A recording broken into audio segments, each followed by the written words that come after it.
안녕하세요. 한의사 강용혁입니다. 살면서 우리는 까다롭고 어려운 삶의 문제들에 부딪힐 수밖에 없습니다. 수학 문제 하나도 골치가 아프지요. 그래서 문제를 풀다가 도저히 안 풀린다 싶으면 우리는 때론 도망치는 선택을 하게 됩니다.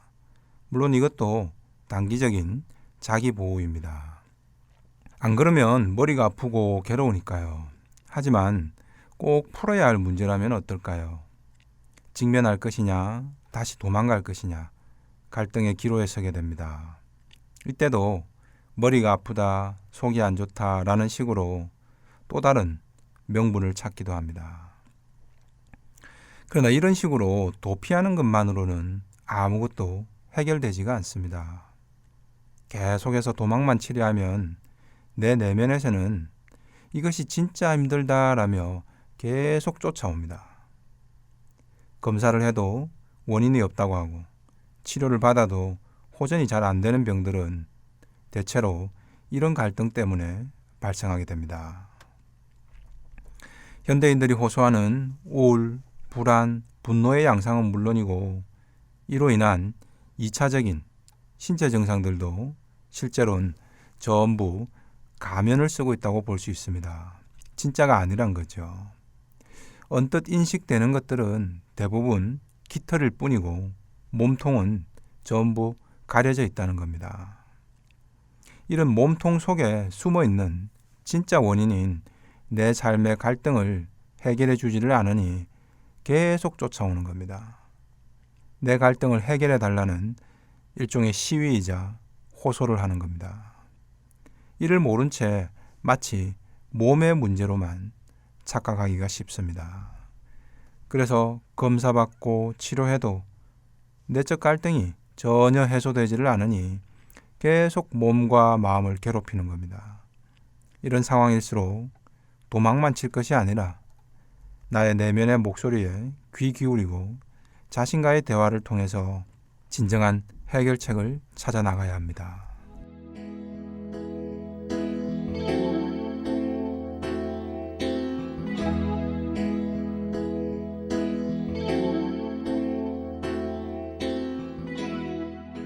환자 사례를 한번 보시겠습니다. 명치가 답답해서 식사를 못하고 가슴이 답답하고 호흡 곤란을 호소하는 60대 여성 A씨입니다. 처음에는 체한 듯해서 소화제를 먹어도 봤지만 점점 더 속이 부대끼고 힘들어집니다. 점점 식사량이 줄다 보니 기운도 없고 가슴이 답답하고 숨쉬기가 힘들어졌습니다. 위 내시경과 심장 검사도 해봤지만 큰 이상이 없었습니다. 이런 신경성 질환들은 결국 자기 삶과 연관된 숨은 원인이 존재할 때가 많습니다. 하지만 지금까지 환자도 보호자도 치료자도 모두 A씨의 위장과 심장에서만 원인을 찾으려 한 겁니다. 이는 깃털에 불과한 것이죠. 몸통을 찾아야 합니다. 어떤 원인이 있었을까요? A씨는 남편의 암투병 간병을 병원에서 1년째 하고 있었습니다. 암 환자의 간병이 농사일보다 몇 배는 더 힘들 수 있습니다. 농사일이야 힘들게 일해도 집에 돌아와 마음 편히 쉬기라도 할 수 있습니다. 하지만 간병은 24시간 붙어 있어야 하고 긴 터널의 끝이 보이지 않을 때도 많습니다. 쉽게 낫지도 않고 언제 나을지도 모르죠. 게다가 혹 더 악화되면 어쩌나 불안감 속에 살아야 합니다. 환자가 암으로 사망해도 보호자는 죄책감을 갖게 되죠. 그래서 간병하는 보호자분들은 과도해진 양심 때문에 힘들어도 힘들다고 말을 못하게 됩니다. 암 환자보다 그 보호자가 먼저 지쳐버리는 상황도 적지 않습니다. 하지만 A씨는 자식들에게도 됐다, 내가 다 할게 라며 혼자서 대부분의 간병을 감당해 온 겁니다. 이렇게 이야기를 해도 자식들이 우회적으로 알아들어야 합니다. 진심이 아니고 돌려서 말하는 겁니다. 자식들이 좀 간병을 도와주고 중간중간 A씨가 재충전을 하고 숨쉴 겨를을 마련해 줘야 했던 겁니다. 암 환자인 할아버지도 마찬가지였습니다. 할아버지는 자식들에게 니들이 와서 해주는 것보다 네 엄마가 있어야 편하다면서 집에 노는 사람 있는데 뭐하러 일하고 바쁜 니들이 여기 와 있냐며 극구 자식들이 간병을 좀 돕겠다는 걸 뿌리쳤다고 합니다. 할아버지는 당연히 딸이나 며느리보다 아내인 A씨가 더 편하겠죠. 하지만 눈치가 좀 없는 겁니다. 힘든 A씨도 좀 쉬도록 하는 배려가 없었던 거죠. 할아버지가 버럭 소리까지 치며 거부한 마당에 A씨가 아이고 내가 힘들어 죽겠으니 니들이 일주일에 한두 번이라도 좀 도와다오. 이렇게 말할 수 있었을까요? 그렇게 못하죠. A씨도 그래 니들은 바쁠 텐데 내가 할게 이렇게 되겠죠.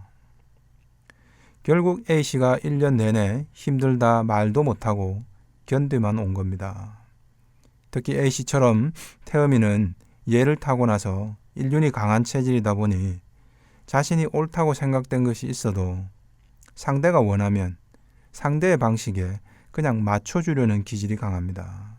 진심을 잘 내색을 못하죠.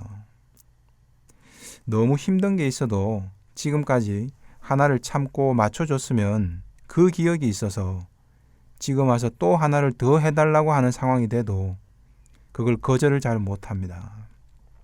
그래서 둘을 맞춰주고 그러다 보면 둘이 셋이 되고 열이 되고 20이 되도록 계속 맞추는 겁니다. 이게 한계가 오겠죠.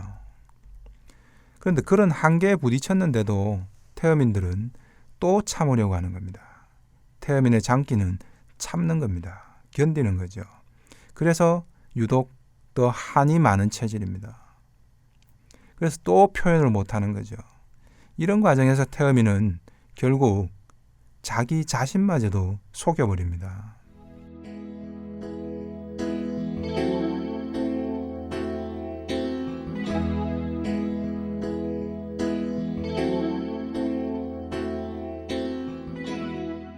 자신이 힘들다는 것도 오히려 양심의 가책을 느끼게 만들어버리죠. 그래서 자신은 힘들다고 말조차 못하게 만듭니다. 그러다 보니 말로는 못하고 결국 무의식에서는 폭발하는 겁니다. 왜 내 몸의 주인은 나부터 좀 안 챙겨주고 계속 끝도 없이 나를 혹사만 시키냐는 거죠. 이런 무의식이 결국 몸의 거부 반응으로 일어납니다. 때로는 화병으로, 때로는 우울증, 불안장애로 나타나는 겁니다. A씨도 마찬가지죠. 자기 마음을 좀 알아주지 않고 진짜 갈등을 마주해서 해결책을 찾질 않으니 계속 몸이 아픈 곳으로만 도망친 겁니다. 그러니 몸은 낫질 않고 계속 자신을 쫓아오는 형국만 반복되어 온 겁니다. 낮 동안에는 몸을 아프게 하지만 밤에는 꿈에까지 쫓아오게 됩니다. 정신의학적으로 꿈은 일반인들이 흔히 이야기하듯이 길몽, 흉몽이 있는 것이 아닙니다. 똥꿈 꾸면 돈이 생길 징조다 이런 것이 아니라 평소 억압된 정서가 무의식에 저장되어 있다가 의식의 검열이 약해지는 수면 중에 제발 이런 나의 갈등을 좀 알아달라라고 무의식에서 상징적인 형태로 호소하고 있는 겁니다. A씨 역시 몸이 아픈 뒤로는 계속 누가 쫓아오는 꿈을 꿨다고 합니다. 바로 자기 갈등을 피하려고만 하니 제발 알아달라는 호소를 하고 있는 겁니다. A씨는 타고난 기질과 체면, 양심의 문제 때문에 자신이 너무 힘들다는 걸 말을 못하고 고통을 받아온 겁니다. A씨가 모두 짊어졌던 간병 부담을 자식들이 효율적으로 돕도록 했습니다. A씨가 말로는 괜찮다, 싫다라고 해도 몸은 너무 힘들어 죽겠다고 말하고 있는 겁니다. A씨가 감당할 수 있을 만큼만 분산한 뒤에야 원인 모를 위장병도 호흡곤란도 치료될 수 있었습니다.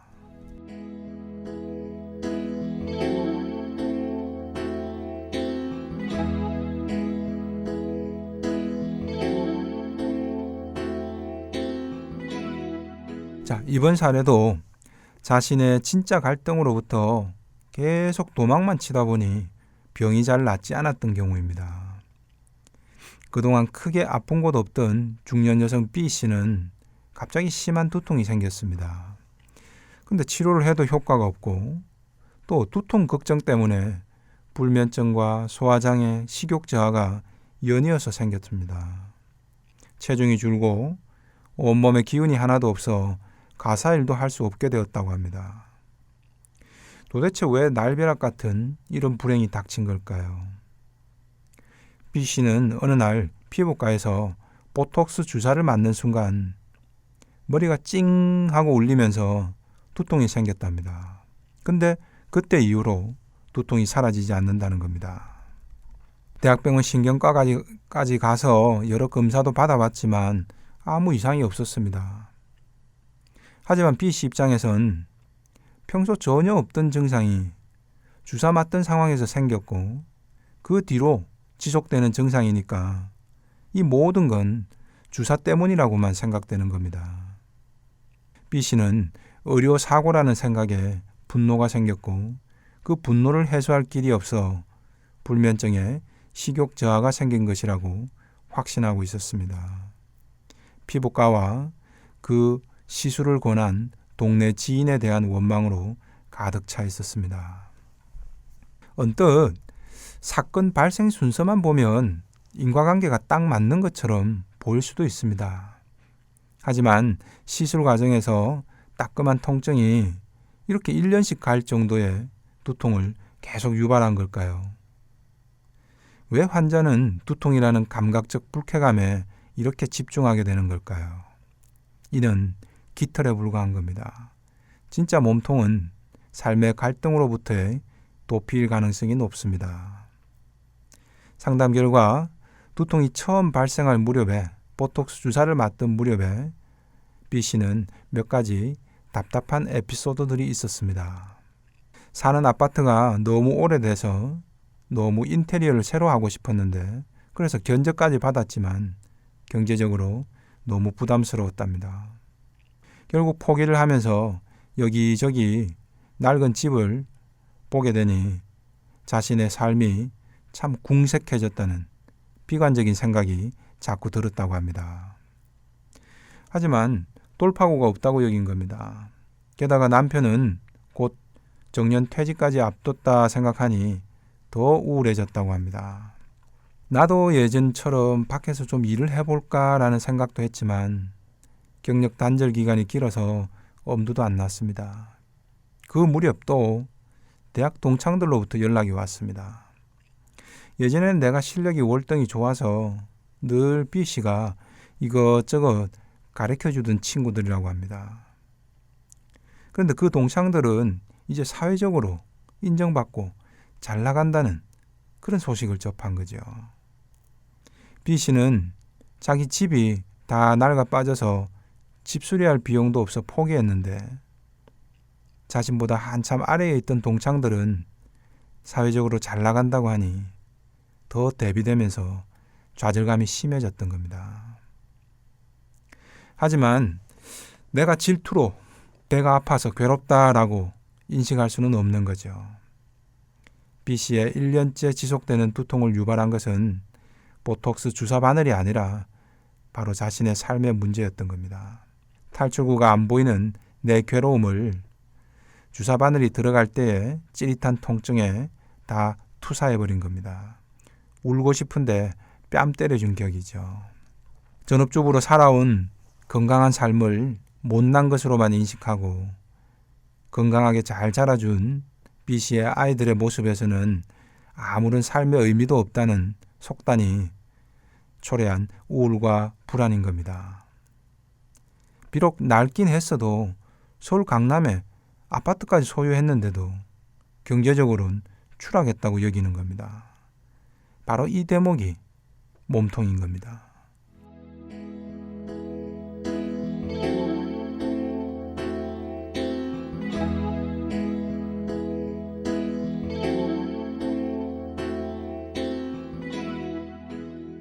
이처럼 우울과 불안 혹은 이것들이 만들어낸 그림자 같은 고통에서 벗어나기 위해서는 그것을 정면으로 통과해야 합니다. 고통 속을 지나가 버려야 고통의 종착지에서도 더욱 가까워집니다. 그래서 유일한 탈출구는 그것을 통과하는 것이다 라는 말이 있습니다. 회피할 것이 아니라 자신의 고통과 대면하고 갈등의 실체와 마주해야 합니다. 그리고 그에 대한 현실적인 의미와 메시지를 새로 찾아가야 합니다. 결국 외부가 아닌 자기 자신의 문제로 돌아가야겠죠. 진짜 문제를 자꾸 회피할수록 몸이 아프든지 마음이 불안하고 우울해지든지 계속 원인 모를 문제는 내 등 뒤에서 바짝 쫓아오게 됩니다. 즐기고 즐겨서 잘 떨어지지도 않습니다.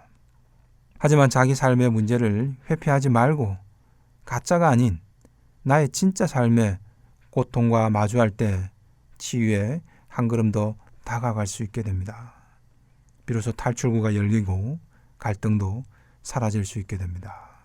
지금까지 한의사 강용혁이었습니다.